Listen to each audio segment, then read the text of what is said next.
Présentation de la société Ellipse. Donc, c'est une société qui a été fondée en 2005 et qui possède son siège social à Valence, avec une entité aussi basée sur Avignon. Aujourd'hui, la société compte 30 collaborateurs dans différents services que je vais vous présenter. Le cœur de métier historique de la société, donc c'est l'édition logicielle. Donc, on fait de l'édition logicielle sur mesure, mais également à travers notre générateur d'applications Easy, qui a été co-réalisé donc avec une société de gestion de projet qui s'appelle Asymptote PM. On fait également donc du traitement de la donnée. Donc pareil que pour l'édition logicielle, on fait du traitement de la donnée sur mesure. Et également, nous avons développé récemment, donc depuis 2018, un produit qui s'appelle Data Analyse, qui est une plateforme d'analyse de la performance digitale en ligne. Et pour finir, donc depuis cette année, depuis début 2020, nous avons ouvert notre propre centre de services logiciels, donc pour de la maintenance externalisée. Allez, sans plus attendre, ce qu'on vous propose donc c'est d'aborder donc le cœur du sujet. Alors, juste avant de rebondir justement sur les enjeux de la transformation digitale, ce qu'on propose, c'est qu'on se remette un petit peu dans un contexte actuel et les différentes problématiques que les entreprises que vous rencontrez pour la majorité d'entre vous aujourd'hui. Alors, quand on parle de transformation digitale, c'est vrai qu'on y met un petit peu tout et n'importe quoi. On fait souvent le parallèle dans une transfo digitale à la fois d'avoir une opportunité effectivement d'y aller, de se transformer ou d'évoluer digitalement, mais aussi on met souvent les contraintes quelque part qui sont liées par rapport à ça. Contraintes de coût, contraintes de temps, si surtout je n'ai pas le temps en entreprise parce que je suis sur mon cœur de métier et j'ai pas le temps de m'adapter finalement et d'évoluer. Et ce qui fait qu'à terme, effectivement, ça peut poser un certain nombre de problèmes. On a aussi le couple technologie qu'on met souvent en parallèle avec l'humain, se dire que des fois la technologie ne va pas, en tout cas, être une contrainte par rapport à l'humain. Donc c'est important aussi qu'on prenne en compte que c'est lié, c'est ensemble, et surtout la technologie ne doit pas imposer, on va dire, à l'humain un certain nombre de choses, mais plutôt l'inverse. Alors, tout ça nous amène sur une stratégie digitale que tout le monde, que toute entreprise a en son sein, plus ou moins formalisée, plus ou moins acceptée ou en tout cas transmise à ses salariés, plus ou moins aussi comprise par son écosystème, c'est-à-dire vos clients, vos fournisseurs, etc., l'administration aussi.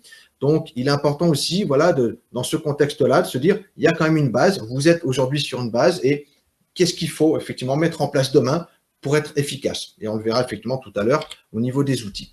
Et bien entendu, le contexte actuel nous amène déjà quand même depuis un certain temps et encore plus avec les derniers événements sur un monde plus responsable, plus éthique, une culture davantage orientée vers le collaboratif, vers le collectif. Voilà, donc tout ce contexte-là, en tout cas, nous amène sur un certain nombre de problématiques. Évolution de votre vision stratégique, elle est fondamentale puisque c'est elle qui va insuffler finalement les orientations. La vision du dirigeant, elle est fondamentale. Elle est bien entendu importante pour l'entreprise et elle doit surtout être comprise, on va dire, par les salariés. Ça amène aussi sur un switch ou une évolution aussi quelque part de votre modèle économique parce qu'il y a des opportunités en ces temps aujourd'hui un petit peu complexes. Il y a des opportunités par rapport à des partenaires avec qui vous travaillez, par rapport à des secteurs d'activité, par rapport à des métiers, par rapport aussi à des produits, des services nouveaux que vous pouvez être amené, on va dire, à mettre en place. Donc cet enjeu-là, cette problématique-là, elle est à prendre en compte aussi parce que vous n'êtes pas censé, on va dire, entre guillemets, de manière totalement monotone, on va dire, travailler sur un seul modèle économique. D'accord ? Tout ça nous amène sur différentes évolutions d'expérience client, UX, c'est-à-dire user experience, on en parle beaucoup, notamment dans le domaine effectivement du digital. La prise en compte du besoin client dès le départ du produit, du service, dès le départ effectivement de la démarche commerciale. Aujourd'hui, c'est rentré dans les mœurs. Maintenant, il faut aussi avoir les outils pour y arriver. L'expérience utilisateur, c'est-à-dire l'utilisateur final qui utilise effectivement les produits-services que vous pouvez effectivement être amené à vendre. D'accord? On n'y pense pas souvent, mais finalement, c'est le lien quelque part ultime. Hein, c'est celui qui va utiliser finalement, et peut-être pas forcément celui qui achète. D'accord? Et puis, dernier point, c'est l'expérience collaborateur, puisque dans une démarche de marque employeur, dans une démarche effectivement aussi d'agilité, il est important aussi de prendre en compte les collaborateurs. Alors, tout ça nous amène sur une conduite au changement entre ces enjeux techno et puis le mode de management aussi, à réinventer ou on va dire à réadapter, d'accord, et qui amène en fait sur cette capacité que doit avoir l'entreprise à faire preuve de ce qu'on appelle d'agiligence. C'est un mix effectivement entre une agilité au quotidien et l'intelligence de situation que doit aussi avoir une entreprise pour être performante sur ses marchés, mais aussi performante aussi au sein, effectivement, en son sein, c'est-à-dire avec ses collaborateurs et vis-à-vis de son écosystème. Voilà, contexte problématique, ça nous amène sur les enjeux que je laisse à Carla effectivement le soin d'expliquer. Alors, c'est vrai qu'aujourd'hui, du coup, après vous avoir exposé les problématiques liées au digital, on pourrait se poser la question de savoir finalement quels sont les enjeux pour mon entreprise, donc pour votre entreprise ici. Donc, je vais vous lire une petite phrase pour introduire. Donc, les entreprises n'ont pas fini de se réinventer. Elles doivent apprendre à vivre dans une société digitale, d'économie collaborative, où l'accès à la donnée prime sur l'argent et la propriété. Donc, ça nous amène aux enjeux suivants. Donc, premièrement, ça va vous permettre de connaître et d'améliorer votre système d'information. Deuxièmement, ça va vous permettre aussi donc d'adapter vos processus métiers et d'évoluer vers des méthodes de travail plus agiles pour ensuite augmenter aussi votre culture digitale et intégrer des nouvelles compétences, surtout au niveau RH. Voilà, et ensuite, donc, quatrième enjeu, ça va être de piloter votre activité à distance. Donc, nous l'avons surtout vu aujourd'hui, donc, dans la situation que nous vivons actuellement, c'est un véritable levier de mobilité et d'agilité. Voilà, donc ça nous amène à être plus efficace grâce aux outils digitaux et à une meilleure connaissance de nos clients. Alors, juste un petit aparté, juste avant d'aborder les enjeux. Est-ce que vous pouvez nous confirmer, là, parce qu'on a une personne effectivement dans l'assistance là qui dit avoir quelques petits problèmes de son. Est-ce que c'est OK pour tout le monde au niveau du son? Est-ce que vous nous entendez bien? N'hésitez pas à mettre effectivement vos différentes réponses sur le chat qui est à votre disposition. Voilà. Alors, donc le système d'information, en tout cas le premier point effectivement névralgique dans ce contexte-là, c'est votre système d'information. D'accord? Alors le système d'information, il est important parce que finalement c'est lui qui va porter quelque part, qui va entraîner aussi effectivement l'efficacité de votre entreprise sur vos différentes activités et vos différents marchés. Alors, on a souvent tendance effectivement à dire qu'il faut avoir un système d'information agile et évolutif. Moi, ce que je vous propose en fait, c'est finalement de checklister quelque part finalement cette optimisation et essayer de voir finalement qu'est-ce qu'il faut mettre en place pour être efficace. Alors, premier point, on parle sur des termes un petit peu techniques de cartographie de votre architecture. En fait, tout simplement, l'objectif ici, c'est de regarder tout ce que vous avez en termes d'applications, d'outils, d'accord, les ressources humaines aussi qui utilisent ces outils, et de voir aussi les différents matériels. Et là, on parle de réseau, de connectivité, donc avec la DSL, la fibre optique pour ceux qui en ont, etc.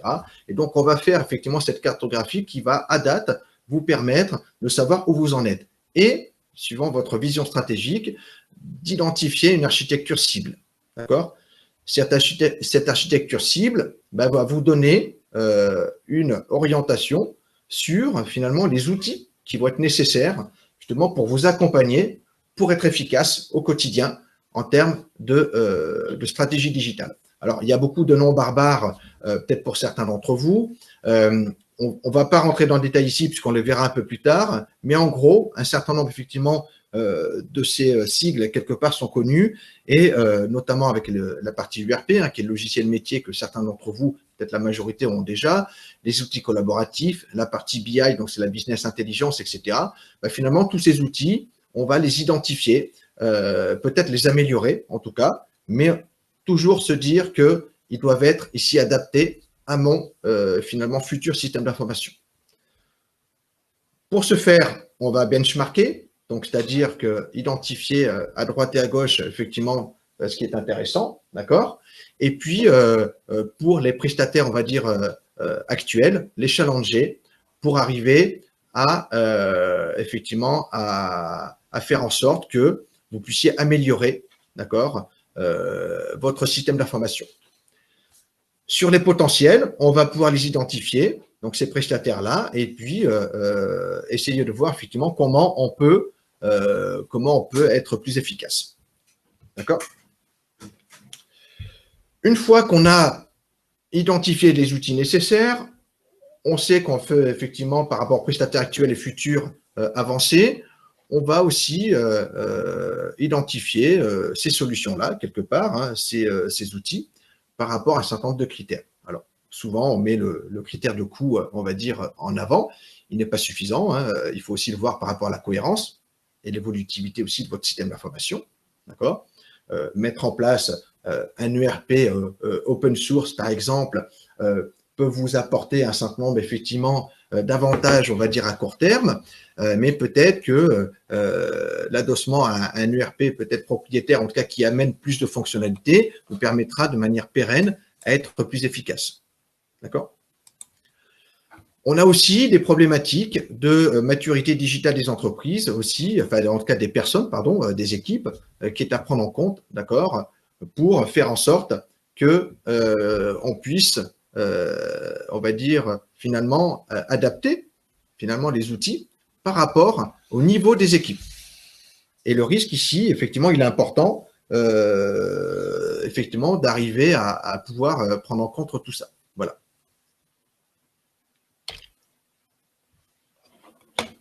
Alors, une fois qu'on a dit tout ça, c'est au niveau des outils, l'enjeu qu'il y a, et c'est vrai que je le rencontre souvent auprès de mes clients, c'est qu'il y a, quand il y a insatisfaction hein, finalement de collaboration avec un prestataire, mais c'est compliqué d'en changer. Hein. Et il y a un enjeu effectivement extrêmement fort là-dessus. Donc c'est ce qu'on appelle en fait la réversibilité. C'est aussi dès le départ de savoir quand on contractualise avec un prestataire, de mettre dès le départ effectivement des problématiques de réversibilité, c'est-à-dire comment, si d'aventure ça se passait pas bien ensemble, comment on va pouvoir sortir finalement du contrat de manière la plus simple et la plus efficace possible. La personnalisation, l'autonomie, on est aujourd'hui dans une ère de la customisation. On peut acheter des produits aujourd'hui sur Internet qu'on peut personnaliser très rapidement, être livré très rapidement. Donc, on a cette habitude-là. Aujourd'hui, c'est dans les mœurs. Donc, nécessité pour tout un chacun, vos entreprises, d'être capable aussi de pouvoir personnaliser les produits et les services que vous fournissez. L'autonomie, ça va de soi. Être le moins dépendant possible des prestataires, ça, effectivement, c'est un enjeu aussi important. Et le dernier point, c'est l'interface avec votre système d'information. Voilà. Donc ça aussi, de faire en sorte que les outils soient cohérents par rapport, effectivement, à votre système d'information. Maintenant, on sait très bien qu'un système d'information n'est rien sans ce qu'on appelle les processus. Alors, ce qu'on appelle un processus, très rapidement, hein, pour être très, très simple, pour que vous compreniez, parce que c'est vrai que dans l'Assemblée, il y a des entreprises industrielles, mais aussi des entreprises de services. On est sur, finalement, un besoin exprimé, client, ou un besoin interne, d'accord? Et on est sur une satisfaction client, satisfaction, on va dire, interne. Et ça passe par un certain nombre de ce qu'on appelle d'activités qui vont permettre d'atteindre effectivement cette satisfaction. Ces processus-là, ils sont en évolution permanente. Alors, ils sont plus ou moins formalisés dans vos entreprises, d'accord? C'est quelque part le patrimoine informationnel, finalement, c'est le savoir-faire de vos entreprises qui souvent, pour la plupart, sont liés, on va dire, à des personnes, sont pas forcément formalisés, donc il faut quand même les mettre à plat, les mettre par écrit pour pouvoir effectivement les faire évoluer, les adapter, puis se dire, OK, tiens, à ce niveau-là, on a besoin de tel ou tel outil. Ça doit effectivement, dans la gestion courante, vous amener sur une adaptation et une meilleure organisation, avec pour corollaire, et ça c'est fondamental et c'est le cœur même finalement du webinaire, on parle d'outils. À partir du moment où on parle d'outils, on parle du digital, on parle de système d'information, on parle de la donnée, de la data. D'accord? Et cette donnée, cette data, elle est au cœur de vos processus, au cœur de vos prises de décision. Pour les dirigeants, effectivement, qui nous écoutent, vous êtes sans cesse, toute la journée, finalement en appropriation, en écoute d'énormément, de plusieurs centaines, voire plusieurs milliers d'informations à tout moment. Donc, qu'est-ce qui fait effectivement que vous allez leur donner de la valeur, hein? Qu'est-ce qui fait qu'une information entendue à la radio ou vue sur un site web le matin va vous inciter finalement à prendre une décision par rapport à votre force commerciale, par rapport à la R&D, par rapport à l'innovation, par rapport à votre écosystème. C'est tout ça. Donc, il est important aussi de se dire que tout l'impact, finalement, de l'information dans l'entreprise a pour but de créer de la valeur. Mais la difficulté, elle se situe surtout sur cette capacité de pouvoir, effectivement, finalement, agir correctement. Donc, juste un petit schéma ici sur ce qu'on appelle l'amélioration continue, qui prévaut normalement dans toute entreprise, c'est que on planifie, on fait, on vérifie et on agit. Donc ça, c'est vraiment ce qu'on appelle quelque part un schéma itératif ou en permanence, d'accord? Certains d'entre vous sont déjà dans cette optique-là, en amélioration continue et de manière itérative. Donc collecter l'information, analyser l'information, la restituer à la bonne personne, au bon endroit, au bon moment, et bien entendu l'optimiser, en tout cas la mesurer pour l'optimiser. Donc ça, c'est pour l'évolution des processus et des méthodes de travail. Donc avec le système d'information, c'est relié. On est dans ces enjeux-là. C'est ce qu'il faut prendre en compte effectivement pour aborder un troisième point, un troisième enjeu, quelque part existentiel, c'est votre maturité digitale. Alors, c'est un terme qui est assez récent et qui prévaut là depuis 4-5 ans maintenant dans les entreprises. C'est finalement, quelque part, cet étalonnement, c'est-à-dire que comment mon entreprise se situe par rapport aux autres, aux concurrents, à vos concurrents de taille, on va dire, similaire, comment elle se situe aussi par rapport aux voisins, par rapport finalement aux partenaires avec qui je travaille, par rapport à mes fournisseurs, etc. Voilà. Donc, il y a ici un petit schéma qui est assez intéressant parce qu'elle permet de montrer pour Apple et Uber, finalement, leur degré de maturité digitale sur 5 critères, c'est-à-dire l'acculturation, c'est-à-dire cette capacité, on va dire, à s'approprier rapidement, on va dire, finalement, les outils digitaux. L'adoption, c'est déjà inculqué, c'est aujourd'hui intégré, on va dire, dans mon entreprise. C'est en termes d'attractivité, d'accord, par rapport en interne aux collaborateurs, mais aussi par rapport à l'extérieur. Et les points, effectivement, ici, en termes de performance économique, c'est la partie différenciation. Comment je me différencie sur mon secteur d'activité. Et c'est bien entendu aussi par rapport à la compétitivité. Donc, cette maturité digitale, finalement, voilà, en résumé, elle mesure votre niveau de préparation, quelque part, pour atteindre, finalement, les objectifs de votre stratégie digitale. Ces compétences-là, elles sont indispensables, elles sont plus ou moins aujourd'hui existantes, elles ont besoin d'évoluer, d'accord? En tout état de cause, je pense, et je ne suis pas le seul, on va dire, dans ce cas-là, qu'il faut axer cette finalement maturité digitale par rapport finalement à la finalité. Et la finalité, c'est de vendre à des clients. Et donc, cette connaissance client permettra finalement de s'adapter et de se dire où est-ce qu'il faut que j'aille, où est-ce qu'il faut que finalement je me situe pour pouvoir effectivement le satisfaire. Monter en compétences digitales, expérience collaborateur, expérience client, voilà, ce sont effectivement quelque part les chevilles ouvrières quelque part de cette maturité digitale. Alors, maturité digitale par rapport à un existant. Aujourd'hui, vous êtes 5, 10, 15, 20, 30 ou plus dans votre entreprise. Donc, il y a déjà un existant. Vous pouvez effectivement les faire évoluer en formation s'il y a un manque. Et il y a aussi aujourd'hui, finalement, les nouvelles générations, quelque part, qui arrivent et qui bousculent un petit peu aussi finalement les périmètres, quelque part, sur lesquels les entreprises peuvent aller, puisqu'on y apporte finalement, dans ces nouvelles compétences, des choses qui vont nous permettre d'être plus efficaces demain. Simplement, la difficulté qu'il y a aujourd'hui, c'est que ces talents-là, parce qu'on va les appeler des talents, il faut pouvoir les attirer. D'accord ? Et dans certains secteurs d'activité, dans certains secteurs géographiques, on voit qu'il y a des difficultés finalement à attirer. Et une fois qu'on a réussi finalement à attirer, il y a aussi la rétention quelque part de ces talents. Donc c'est important. Donc il y a aussi une responsabilité de la part de l'entreprise de travailler à la fois sur finalement des outils qui vont permettre de recruter de manière la plus efficace possible, c'est-à-dire je recrute quelqu'un qui va faire l'affaire, d'accord ? On n'est jamais à l'abri des mauvaises surprises, mais en général, voilà, on recrute des gens qui correspondent au profil qu'on souhaite. Et donc c'est lié ça sur deux concepts finalement, ce qu'on appelle la e-réputation. Aujourd'hui, tout le monde est sur le web, tout le monde est présent sur les réseaux sociaux et la réputation de votre entreprise, elle est fondamentale. C'est-à-dire que comment perçoivent les autres mon entreprise? Est-ce que la simple vue des premières pages de mon site web donne une bonne réputation? Est-ce que finalement mes posts sur LinkedIn donnent aussi une bonne réputation, etc.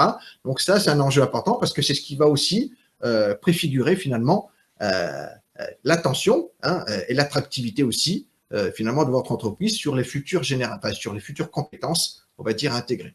Et donc tout ça, c'est ce qu'on appelle la marque employeur qui va prendre en compte le fait que votre entreprise a quelque part une responsabilité à la fois externe mais aussi interne pour faire en sorte que les personnes s'y sentent bien.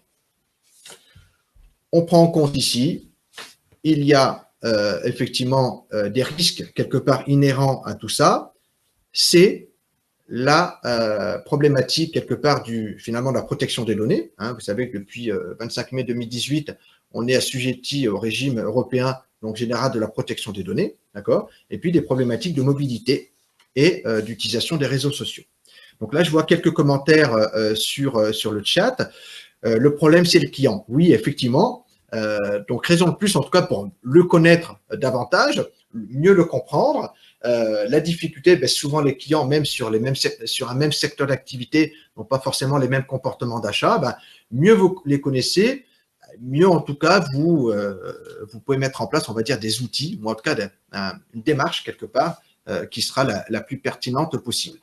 Et c'est intéressant effectivement dans cette question-là, c'est quelque part finalement on est aujourd'hui de plus en plus dans ce qu'on appelle l'individualisation finalement du client. C'est-à-dire qu'on va individualiser le plus souvent possible notre démarche commerciale. Il est fini le temps où on envoyait des emailing, où on envoyait effectivement des flyers sur des centaines et des milliers effectivement d'entreprises et où naturellement ils revenaient vers vous quand ils avaient un besoin. Aujourd'hui, les réseaux sociaux, on le verra après, le social selling, en tout cas beaucoup d'outils, vous permettent d'individualiser votre démarche commerciale. Voilà. Alors après, effectivement, ici, je vois Franck qui pose une question assez technique sur les processus, sur la partie BPMN, sur lesquels on ne va pas trop s'apesantir, mais je dirais que quelque part, même si les clients ne sont pas mûrs finalement sur l'approche processus, le simple fait déjà que soyez déjà bien structuré en interne pour ce faire, vous donnera en tout cas plus de souplesse et d'agilité pour ensuite attirer, on va dire, les clients. D'accord ? Donc, sans rentrer dans la technique BPMN, il y a quand même un enjeu, c'est je dois, moi, déjà me structurer, formaliser pour être ensuite au service du client. Et après, finalement, acculturer le client pour y arriver.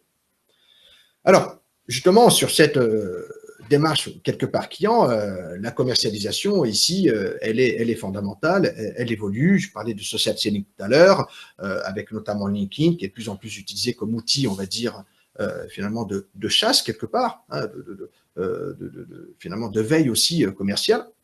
D'accord ?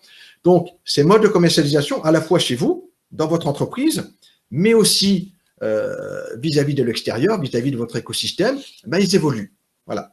Donc, l'idée, c'est pas de se dire, je suis le premier ou le seul à travailler de cette façon-là, mais plutôt de se dire comment et qu'est-ce qu'il faut que je mette en place comme outil pour m'adapter finalement au marché. Alors, aujourd'hui, on le sait très bien, on s'adapte à n'importe quelle information, on accède à n'importe quel type d'information. Je parlais tout à l'heure d'infobésité. Effectivement, tous les outils, le smartphone, la tablette, le PC portable, le PC bureau, tous ces outils voilà, nous permettent, où que l'on soit, de pouvoir accéder finalement à n'importe quelle information, mais aussi à votre bureau. Votre bureau, aujourd'hui, il est partagé. D'accord? Vous avez tous, enfin en tout cas pour une majorité d'entre vous, fait l'exercice du télétravail, c'est d'avoir la possibilité de pouvoir à distance accéder au système d'information de mon entreprise pour travailler de manière la plus efficace possible. D'accord? Donc tout ça doit aussi nous obliger finalement à dématérialiser justement et à automatiser ces processus. Donc Franck en parlait là tout à l'heure sur la partie effectivement BPMN. C'est fondamental. C'est-à-dire que si vous n'êtes pas structuré, ce sera compliqué. En tout cas, vous allez travailler en opportunité. Vous allez travailler finalement à la demande. Et finalement, c'est le premier qui demandera quelque chose sur lequel vous allez finalement vous étalonner et puis pas prendre en compte peut-être que en raisonnant de manière un peu plus globale et structurée, vous serez plus efficace. Votre système d'information, bien entendu, il faut qu'il soit sécurisé. On parle beaucoup de cybersécurité, de ces problématiques-là. C'est un enjeu aussi important. A priori, on voit en tout cas aujourd'hui quand même une sensibilité et une prise en compte en tout cas de tout ça en termes de cybersécurité parce qu'on le vit tous déjà individuellement, chacun personnellement. Et donc, on sait que c'est encore plus grave, effectivement, si demain une entreprise était effectivement impactée, ça peut effectivement avoir quelque part un impact sur sa pérennité. Donc, travail à distance, bien sûr, télétravail. Donc, ça oblige, on va dire, les équipes internes, mais aussi les directions, surtout, qui doivent être impliquantes aussi. L'implication de la direction, elle est extrêmement forte, elle est nécessaire. On s'adapte, on personnalise, on est réactif. C'est en interne et c'est en externe. D'accord? Donc là, juste un petit dessin humoristique. Voilà, donc un petit garçon, effectivement, qui quitte la classe et qui dit voilà, je sais qu'il y a encore quelques réticences managériales, mais j'ai décidé d'opter pour le télétravail. Voilà. Humoristique, mais c'est vrai que tellement d'actualité, notamment par rapport aux enfants. Alors, on a vu les 4 enjeux. On va aborder la partie outils. Et juste avant, je voudrais mettre un petit lien entre les deux. J'en ai parlé au départ. C'est cette data, cette donnée. D'accord? Elle est stratégique. Oui, elle est stratégique. Maintenant, pourquoi? J'ai une phrase, effectivement,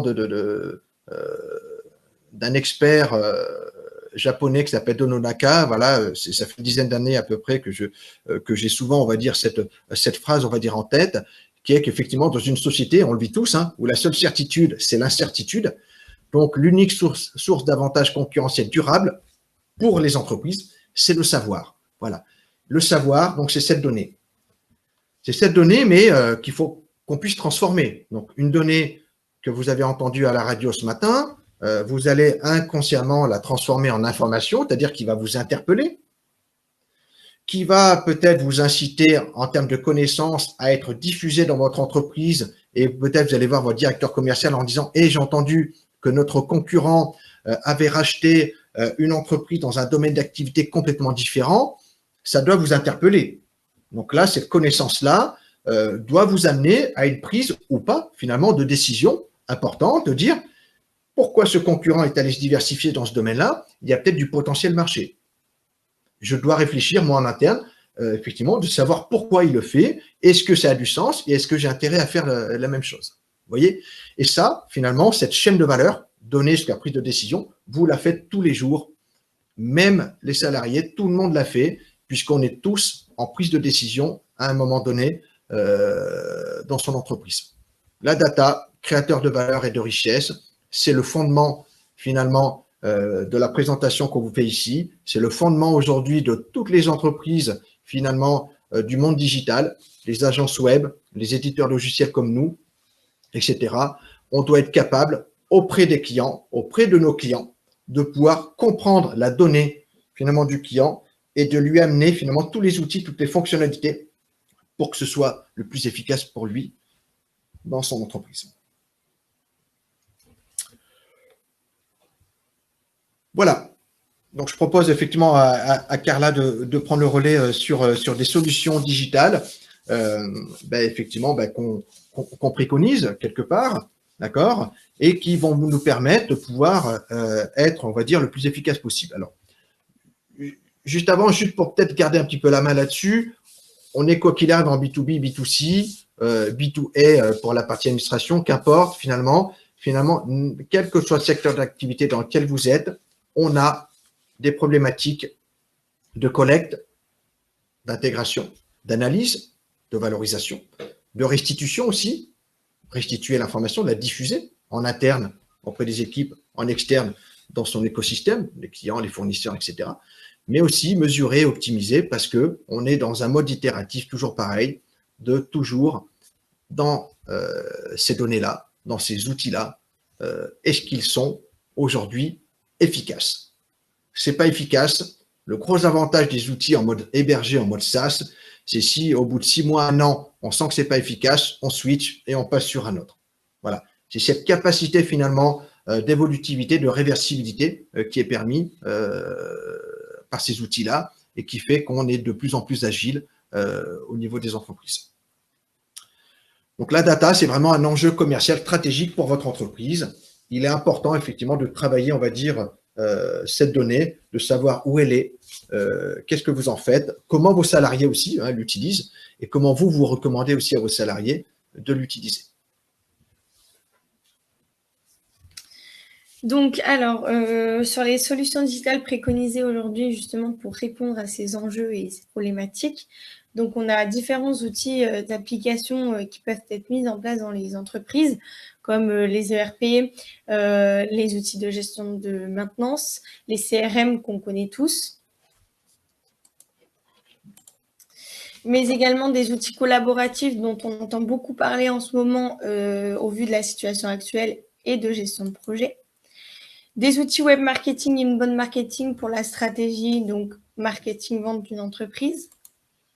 Les réseaux sociaux, social selling, donc comme vous l'a dit Bruno, aujourd'hui, beaucoup d'informations d'entreprises passent par les réseaux sociaux et c'est un levier de communication important pour progresser aujourd'hui dans les stratégies marketing des entreprises.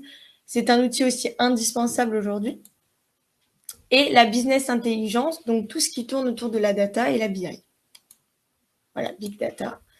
L'intelligence artificielle qui commence aujourd'hui à apparaître dans certaines entreprises et autres. Et donc moi, je vais vous présenter ici les solutions digitales préconisées par Ellipse. L'outil brièvement. Donc aujourd'hui, on a créé un générateur d'applications qui permet de développer votre logiciel 100% personnalisé. Donc le but, c'est bien évidemment d'aller vers une transformation digitale et donc de transformer vos outils papier, Excel et Access en applications web et mobile et de centraliser également vos outils. On est aujourd'hui donc sur des applications évolutives, c'est-à-dire qu'on construit l'application en co-développement avec vous en fonction de vos besoins, de votre cahier des charges sans fonctionnalité superflue. Et l'application est capable d'évoluer en fonction aussi de l'évolution de vos processus en interne. C'est une application qui sera disponible en web, mais également en mobile, donc disponible sur les stores iOS et Android. Donc voilà, sur l'application Easy. Et ce que je vous propose, donc, c'est de vous présenter des cas d'usage qui seront peut-être un peu plus concrets donc, pour vous. Donc, premièrement, sur les cas d'application Easy, donc on a la gestion de maintenance. On est capable de développer une application de gestion de maintenance grâce à Easy. Donc, sur les fonctionnalités de cette application, donc on va pouvoir avoir la liste de tous les chantiers du technicien concerné sur la même application, que ce soit en web ou en mobile. La programmation d'interventions récurrentes, pour que toute l'équipe ait les informations concernant les interventions à venir. Et la saisie des activités en mobilité, c'est-à-dire que votre technicien aujourd'hui, il est sur le terrain, il va pouvoir donc saisir ces interventions directement sur son smartphone ou sa tablette et donc aussi noter son temps de travail, son temps de trajet et ses temps de pause. Qu'est-ce que ça permet donc pour l'entreprise? La valeur ajoutée donc, de cette application de gestion de maintenance, ça va être garantir la traçabilité des interventions de terrain.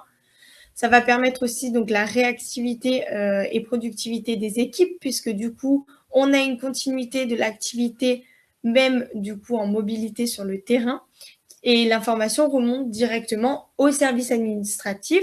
On perd plus de temps justement à remplir son papier sur le terrain et retranscrire donc l'information à l'administratif en rentrant de l'intervention.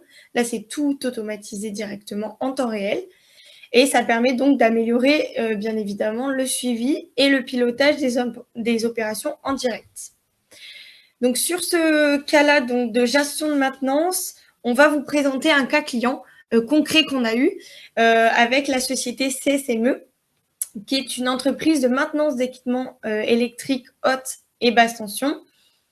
Donc la problématique sur ce cas-là, donc c'était eux, ils étaient plutôt bien organisés avec des fichiers Excel et Word qui étaient déjà pré-remplis avec des textes à trous, une charte unique et des listes programmées dans Word. Mais par contre, du coup, sur la mobilité de l'outil, c'était pas top et le technicien ne pouvait ni saisir ces informations en direct et en temps réel, ni prendre de photos terrain, ce qui retardait aussi la facturation et la retranscription de l'information au niveau administratif. Donc aujourd'hui, CSME, c'est 6 techniciens terrain, non, 4 techniciens terrain, pardon, et 2 personnes administratives. Et donc, on leur a développé une application de gestion de maintenance pour pouvoir donc programmer leur maintenance, gérer aussi les ressources sur le terrain et les maintenances matérielles, et aussi générer des rapports types et d'intervention directement via l'application. Sur l'application, comme ça, je vous montre aussi à quoi ça ressemble. Ça sera peut-être plus visuel pour vous et vous comprendrez mieux de quoi on parle. Donc là, on est sur l'application web, qui est bien évidemment disponible aussi en mobile, mais du coup, là, avec l'outil de webinaire, je vous présente la version web. Donc, on est sur l'application CSME Maintenance, donc avec leur propre portail web. Et donc, on a plusieurs items de menu. Donc, on est capable d'avoir des rapports qui sont donc de la donnée statistique, en fait, en fonction des interventions et des différents items qu'ils veulent analyser. Donc, sur les rapports, vous êtes libre. Vous êtes capable aussi de créer vos propres rapports en back-office. On a aussi, donc, sur la partie CSME, la gestion de leurs clients, la gestion de leur maintenance. Donc, je ne vais pas rentrer dans les données puisque du coup, on est sur un cas concret, donc je ne peux pas vous montrer les données comme ça brutes. Mais donc, ils sont capables d'aller donc dans leur maintenance, trouver la maintenance et qui concerne le technicien et créer leur propre formulaire directement sur l'application, que ce soit en web ou en mobile. On a également aussi la gestion des maintenances terminées. Et la gestion des ressources. Donc là, les ressources, je peux vous montrer la liste, à quoi ça ressemble. Donc, si on rentre dans chaque item, on a des sous-menus. Donc, avec ici, sur les ressources, la gestion des techniciens, la gestion des puissances, des fonctions, des types d'équipements, voilà, différents items concernant le métier de la maintenance. Et on va pouvoir donc avoir en temps réel, sur le terrain ou en administratif, directement accès au dossier et accès à toutes les informations dont on a besoin pour travailler. Alors, ce qui est important, en fait, juste un petit aparté à ce sujet. Alors déjà, effectivement, ici, vous voyez ici sur un environnement totalement web. On a effectivement une version ergonomique adaptée sur la partie mobile et sur la partie tablette. Et surtout, ce qui est important, c'est que cette application-là, en fait, qui a été développée en fait très rapidement, puisqu'en 4 semaines, on est capable de développer. Alors, vous allez me dire, mais attention, effectivement, mais comment vous faites? En fait, on ne fait pas du développement en tant que tel. C'est-à-dire que on s'appuie, nous, sur un framework qui est développé en interne et qui permet finalement de faire du paramétrage. C'est-à-dire qu'avec nos clients, on est en capacité de pouvoir identifier leurs problématiques et finalement de faire du paramétrage qui va être adapté à leur situation. D'accord? C'est pas du développement spécifique qu'on pourrait voir par ailleurs chez d'autres éditeurs de logiciels. On est vraiment ici sur un système de configuration. Hein. Donc, c'est vraiment un configurateur à part entière et on va pouvoir aller prendre les fonctionnalités dont on a besoin, les mettre en avant, les utiliser. Donc, on n'est pas sur du surdimensionnement, c'est adapté. Je n'ai que ce dont j'ai besoin. J'évolue finalement, je rajoute quelque part les fonctions dont j'ai besoin au fil de l'eau, d'accord. Et je permets aussi, et chose importante, c'est que on est en mode déconnexion. C'est-à-dire que demain, le technicien, il intervient dans une station de ski, il y a très peu, en tout cas une zone blanche, il y a très peu de connexion, en tout cas pas de connexion, il pourra travailler sur son mobile, sur sa tablette, effectivement, sur l'outil. Peut-être avant de poursuivre, là, je vois qu'on a une question de Maxime. Donc, les utilisateurs finaux peuvent-ils paramétrer l'outil? Y a-t-il un transfert de compétences possible? Alors oui, c'est-à-dire qu'on donne la main, on parlait d'autonomie tout à l'heure, hein, c'était un des enjeux hein, que je citais tout à l'heure, cet enjeu qui est de dire, OK, d'avoir quand même des outils dans l'entreprise qui permettent finalement au client final d'être autonome. Ici, là, ce que vous voyez en fait avec le cas CSME, c'est que le client a la main là, tout ce que vous voyez là sur la partie ressources, on est ici dans le back-office, c'est-à-dire il a la capacité ici de pouvoir rajouter des éléments, d'accord, en supprimer, activer, désactiver effectivement des champs, etc., en toute autonomie. On considère qu'il faut à peu près 1 à 2 jours à peu près de formation administrateur pour maîtriser, on va dire, l'outil dans son back-office. Dans sa fonction front-office, c'est-à-dire utilisateur final, vous voyez, c'est assez intuitif, c'est sobre, c'est simple et c'est concis. Donc, ce transfert de compétences, oui, bien sûr, et au contraire, quelque part, l'enjeu pour Ellipse ici avec cette solution Easy, c'est de vraiment de laisser l'autonomie totale quelque part au client pour qu'il puisse avancer, lui, d'accord. Et si besoin, nous, être en backup, finalement, quelque part, en évolution fonctionnelle permanente, mais effectivement, ça fait partie des éléments importants en termes d'autonomie, ce qu'on ne voit pas forcément sur des URP que peut-être certains d'entre vous ont. On ne va pas leur jeter la pierre. Ils ont quelque part fonction existentielle. On ne fait pas de RP, d'accord. Mais par contre, on est capable, nous, de nous adosser finalement à un système d'information existant, un ERP qui a un manque ou peut-être une fonctionnalité n'est pas suffisamment fonctionnalisée, individualisée pour vous, on est capable de venir se greffer dessus avec un outil comme vous voyez ici sur la partie gestion de maintenance. Et puis sur la partie ERP, on est capable aussi du coup d'apporter cette mobilité qu'on n'a pas aujourd'hui avec les outils donc en ligne de RP. Et il y a aussi, pour revenir sur les utilisateurs finaux peuvent-ils paramétrer l'outil, on a également avec Easy une gestion des rôles très fine, c'est-à-dire qu'on est capable de dire qui est administrateur de la solution, qui va juste être en mode visualisation ou en mode le technicien, lui, il va juste pouvoir remplir ses formulaires sans toucher donc à l'administration de la solution. Donc ça, c'était sur la gestion des rôles. Pour finir, du coup, les bénéfices pour eux, depuis la mise en place de l'outil Easy, ça a été vraiment le gain de temps, premièrement, puisqu'on a une amélioration du management, du lean management, une amélioration du processus administratif qui est plus rapide. On n'a plus de perte de temps donc avec la saisie d'informations. Là, l'information, elle est saisie en direct, remontée également en direct à l'administratif qui peut générer des documents Excel déjà prêts dans la solution. On a également aussi un bénéfice de mobilité puisque du coup, les techniciens disposent d'un outil terrain, de traçabilité. Tout est enregistré et sauvegardé dans un même outil, une même application. Et bien entendu, la sécurité des processus, puisque on peut également tracer les données, corriger aussi en direct, ne plus perdre l'information. C'est vrai que le papier, c'est facilement, on peut l'égarer facilement ou ne pas comprendre ce qui a écrit aussi de manière manuscrite. On a en quelque sorte une sécurisation du cycle de maintenance et l'information donc est centralisée dans une véritable base de données. Donc voilà sur le cas CSME. Je vais remettre maintenant la présentation. Donc ça, c'était un premier cas d'usage de Easy, qui était la gestion de maintenance. Et donc, je vais vous en présenter un deuxième plus rapidement, qui est la gestion d'intervention. Donc, l'application de gestion d'intervention avec Easy, les fonctionnalités, ça va être l'accès à l'historique d'un chantier en mobilité, la programmation d'interventions récurrentes, donc ça ressemble aussi à la gestion de maintenance, et la gestion des ressources terrain et la saisie en mobilité. Ça permet quoi donc pour l'entreprise? Ça permet de garantir la traçabilité des interventions de terrain, d'améliorer également la productivité et réactivité des équipes et suivre les interventions pour une meilleure planification. Ensuite, donc on a un troisième type d'application qui est la gestion de stock et réservation.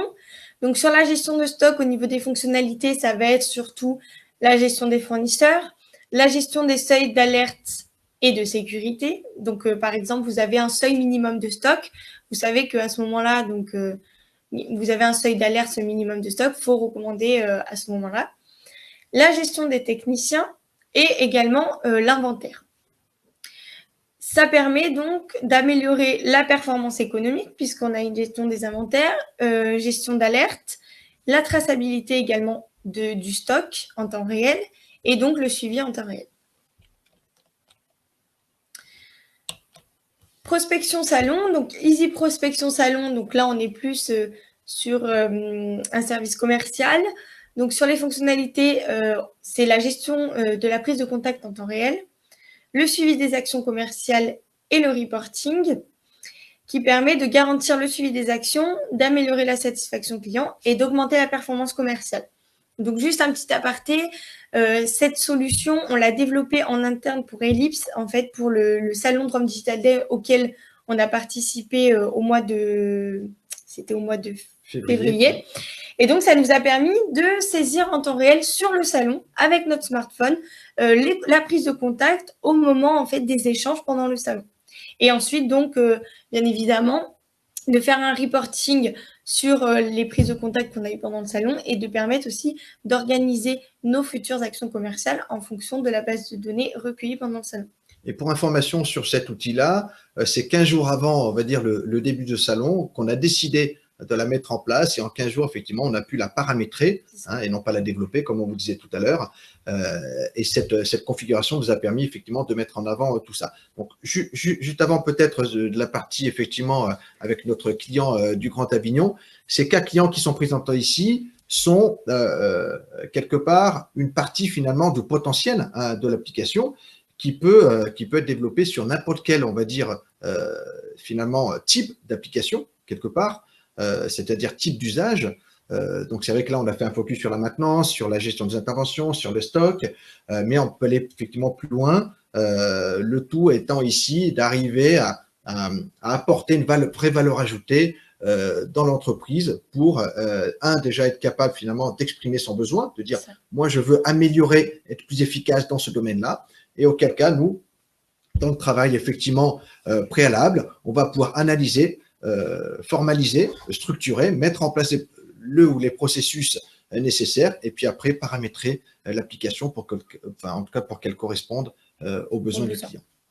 Oui, voilà, c'est ça. Donc là, on est sur des cas d'application, mais on est capable aussi d'élargir les horizons avec Easy en fonction de votre besoin. Donc, on a un autre cas d'application qui est plus spécifique ici, puisque ça concerne les communautés d'agglomération, communautés de communes. On est sur la gestion du programme local de l'habitat. Donc, on a paramétré en fait cette application pour notre client, le Grand Avignon, qui avait besoin en fait d'un outil donc de gestion de son programme local de l'habitat en mobilité. Donc, eux, ils utilisaient un outil Access qui était très bien réalisé. Mais voilà, il y avait ce manque de mobilité. On ne pouvait pas accéder à l'information à l'extérieur, donc en mobilité. On avait également un manque de sécurisation de l'outil puisque du coup, tout le monde pouvait accéder au Access et modifier comme il voulait les informations. Et donc, on a créé une application Easy pour leur programme local de l'habitat. Alors, comme je vous l'ai dit, donc Ellipse fait aussi du traitement de la donnée sur mesure, mais également via un outil packagé qu'on a développé donc en interne en 2018, qui est Data Analyse. Donc, Data Analyse, c'est quoi? C'est un outil d'analyse de la performance digitale, une plateforme en ligne qui permet de centraliser la donnée des 5 principaux réseaux sociaux, à savoir Facebook, YouTube, LinkedIn, Twitter et Instagram. Le deuxième point fort de l'outil, c'est qu'on peut se benchmarker en fonction de ses concurrents, mais également calculer le retour sur investissement de votre communication digitale avec un lien avec Google Analytics. Donc, ça permet d'avoir un outil d'aide à la décision et d'adapter la stratégie web, marketing digital et social selling en fonction des résultats obtenus. Et nous savons aujourd'hui que la communication digitale, c'est quand même subjectif et qu'il est difficile de mesurer l'impact que nous avons sur notre communauté. Donc, on doit se doter d'outils d'analyse statistique qui nous permettront donc d'adapter la stratégie sur les réseaux sociaux et sur le web.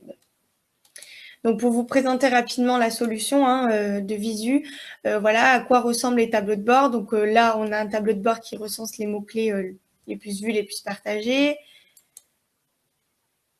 J'en présente que 2 pour pas vous mélanger, mais voilà, un tableau de bord sur la fréquentation du site internet lié aux réseaux sociaux. Donc, on sait par exemple sur les visiteurs du web d'où ils viennent, donc si c'est de Facebook, Twitter, LinkedIn, etc. Voilà sur la présentation de Data Analyse.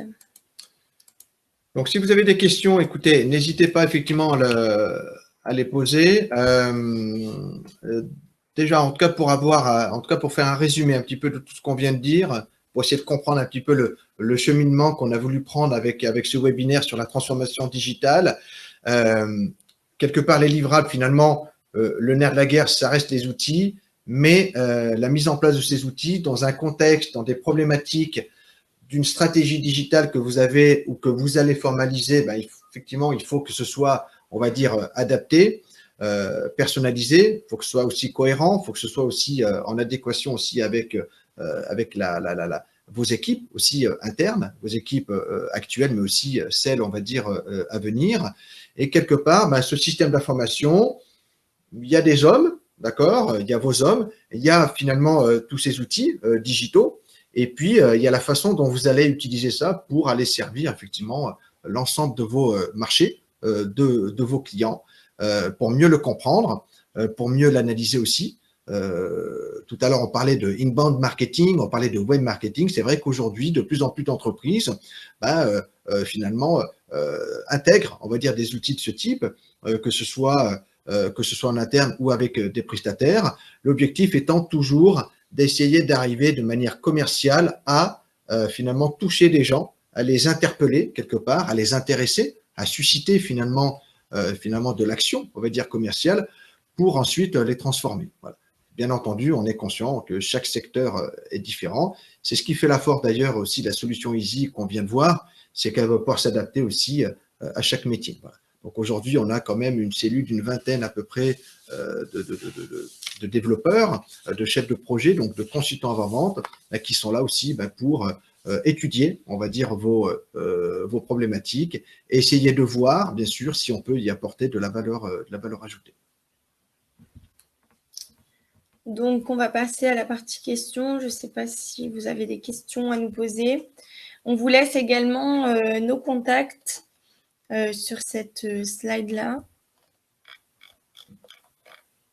Voilà, il y avait une question effectivement, alors qui n'est pas formalisée ici, mais qui m'avait été posée par ailleurs. En termes de déploiement, en fait, Easy, effectivement, déjà vu qu'on n'a pas de temps de développement, donc il peut être mis en place assez rapidement. Donc en 4 semaines, on peut paramétrer et configurer effectivement l'application Easy. Et par la même occasion, même s'il est difficile aussi de vous dire ici combien ça coûte, en tout état de cause, moins on passe de temps à paramétrer, moins effectivement le coût est important pour l'entreprise. Le modèle économique de Easy, mais aussi de Data Analyse, est basé effectivement sur un coût de prestation dès le départ qui est assez mesuré, qui correspond finalement au temps passé d'analyse et puis de formation de vos équipes. Et puis après, sur un mode SaaS, un mode abonnement, dans lequel on a un coût par utilisateur par mois et qui permet effectivement ici aussi de maîtriser en termes d'investissement pour l'entreprise, de maîtriser effectivement vos coûts par rapport à la réalité, on va dire, des besoins que vous exprimez. Voilà. Donc, effectivement, la question de Franck, ici, rejoint un petit peu ce que je viens de dire sur la partie conseil, audit. Bien entendu, et ça peut arriver, hein, donc se retrouver dans une situation où finalement, on ne peut pas, quelque part, répondre à une problématique client, puisque l'avantage qu'on a ici, c'est qu'on est finalement sur du sur-mesure, mais adapté. C'est-à-dire que finalement, on va mettre en place que ce dont vous avez besoin. Et cet audit, cet état des lieux, quelque part, qui est préalable, elle concernera surtout votre système d'information, on va dire, applicatif. Qu'est-ce que vous avez? À quoi ça vous sert? Quelles sont les souffrances que vous avez, hein, c'est-à-dire les difficultés, les problématiques que vous avez? Et ensuite, on va pouvoir déterminer ce qu'on pourrait mettre en place de manière applicative, mais de manière très rapide. Peut-être finalement une fonctionnalité, quelques fonctionnalités, une application effectivement globale qu'on a pu voir ici pour CSME, où là on a mis en place un environnement finalement applicatif global. Vos techniciens de terrain, ils sont plus efficaces parce qu'ils ont l'outil, on a une traçabilité. Et au niveau de l'administration des ventes, vous avez une fluidité, une traçabilité aussi, et finalement une accélération quelque part de la génération des factures. Et qui dit facture dit règlement, qui dit règlement dit trésorerie. Voilà. Donc tout ce cheminement, effectivement, est une suite logique qu'on prend en compte nécessairement, en tout cas pour permettre derrière, avec Easy, de pouvoir répondre aux problématiques. Data Analysis est un outil, on va dire, de business intelligence qui permet aujourd'hui sur les réseaux sociaux d'apporter un certain nombre de valeurs ajoutées, mais on a capacité quand même chez Ellipse aussi de pouvoir développer aussi des applications, on va dire, de business intelligent de manière un peu plus fine et un peu plus large aussi que ce que peut faire Data Analysis. Écoutez, je pense qu'on a fait le tour. En tout cas, pour ceux qui auraient des questions, n'hésitez pas en tout cas à nous contacter Carla, effectivement, donc chez Ellipse, en tout cas pour les différentes questions que vous pouvez avoir. Bien entendu, vous aurez un accès aussi à la présentation de ce webinaire, sa version aussi, sa version vidéo, d'accord. Et vous avez aussi, pour un peu plus d'informations, des accès ici aux réseaux sociaux pour en savoir un petit peu plus sur nos outils et nos produits. Voilà. Du coup, on vous remercie d'avoir participé à ce webinaire et on espère vous retrouver sur un prochain sujet. Écoutez, merci à vous, à très bientôt, à très vite et en tout cas bonne continuation et aussi portez-vous bien dans cette période un petit peu compliquée. Merci à vous tous, au revoir. À bientôt.